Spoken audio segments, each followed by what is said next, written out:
Mirror Lumi waved again, and this time, she smiled. Do not touch the mirror, little one. Whatever you see, it is not your friend.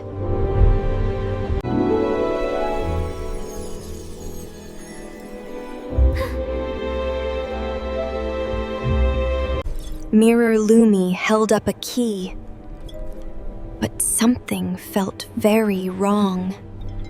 Echo the Stone knew the truth, Mad. The mirror world was a trap. Lumi took a deep breath and looked away from the mirror. Without Lumi's curiosity to feed on, the mirror shattered into stardust. Lumi didn't just escape the mirror.